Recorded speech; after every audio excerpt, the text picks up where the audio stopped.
Eleanor couldn't shut it off. Her mind churned with a relentless stream of thoughts, missed deadlines, unsent emails, calls she had to return. Each worry looped in her head like a wheel she couldn't stop. I'm behind on that report. Did I confirm the meeting for Thursday? Her chest tightened at the thought of tomorrow's tasks, piling on top of today's unfinished ones. Even now, during her lunch break, she felt like she was suffocating under the weight of it all. She hurried through the rain-soaked streets, barely noticing the drizzle that seeped into her coat.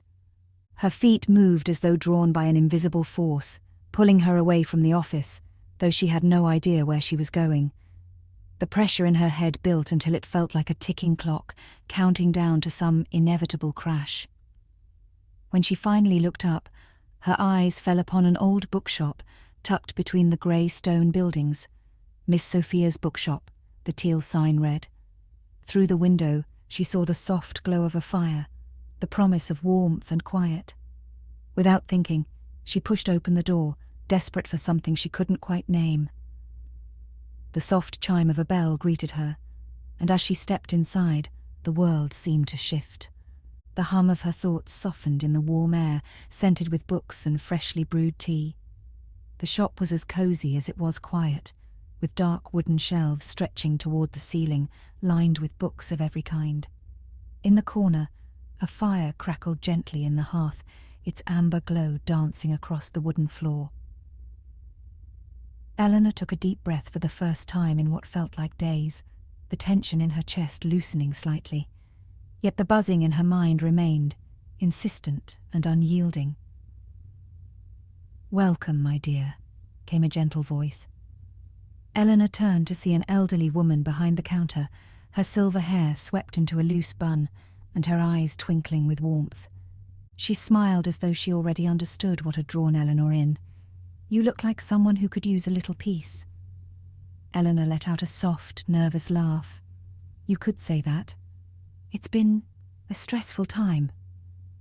Miss Sophia nodded knowingly, as though she had heard this story many times before. "Why don't you take a seat by the window? I'll bring you something warm to drink." Eleanor found herself sinking into a plush armchair by the window, her hands resting limply in her lap. Outside, the rain pattered against the glass, a steady, rhythmic sound that felt soothing against the whirl of her thoughts. She stared at the raindrops streaking down the panes, but in her mind, all she could see were the endless to-do lists and unfinished tasks. Moments later, Miss Sophia returned, setting a delicate china cup of tea on the table beside her. "Chamomile with a touch of honey," she said. "Perfect for calming the spirit." Eleanor wrapped her fingers around the warm cup, feeling the steam rise gently against her face. She took a sip, the warmth spreading through her, but her mind remained troubled. She glanced at Miss Sophia, then blurted out, "How can I find peace of mind when my thoughts are always racing? I can't seem to stop worrying, even when I'm not working." Miss Sophia settled into the chair across from her, folding her hands in her lap. "Ah, my dear," she said softly, "the mind can be a busy place, can't it? Like a crowded room, full of voices all talking at once, demanding your attention." Eleanor nodded, the knot in her chest tightening again. That was exactly how it felt. Endless noise she couldn't escape.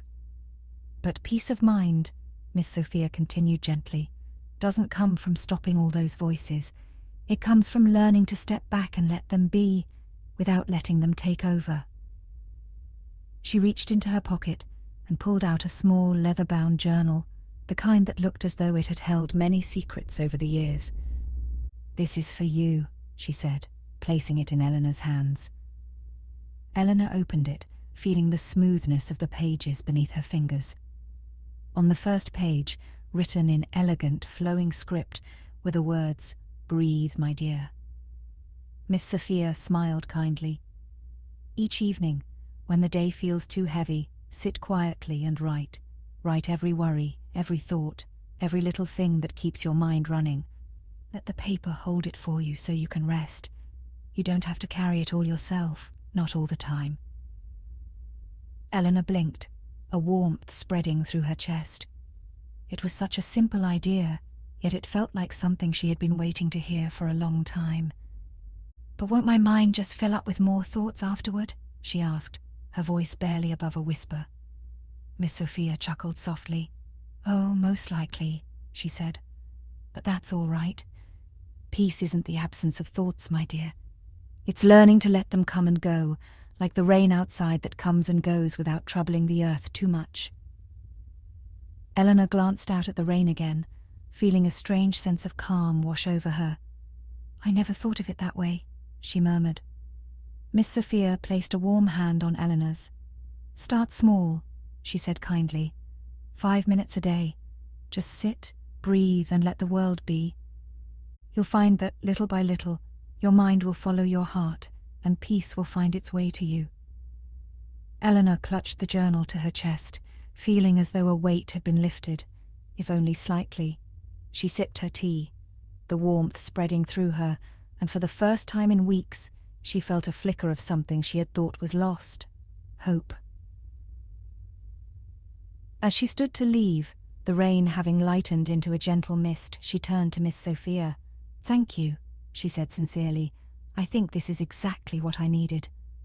Miss Sophia smiled, her eyes twinkling once more. "I believe we often find just what we need, right when we need it most. Take care, dear, and remember, peace is closer than you think." With the journal tucked under her arm, Eleanor stepped out into the soft drizzle, feeling lighter than she had when she entered. The rain no longer seemed so dreary, and for the first time in a long while, she took a deep breath, letting it out slowly. The world outside was still busy, still full of demands, but inside, she carried a small, precious seed of peace, ready to grow. And that, she thought, was enough for now.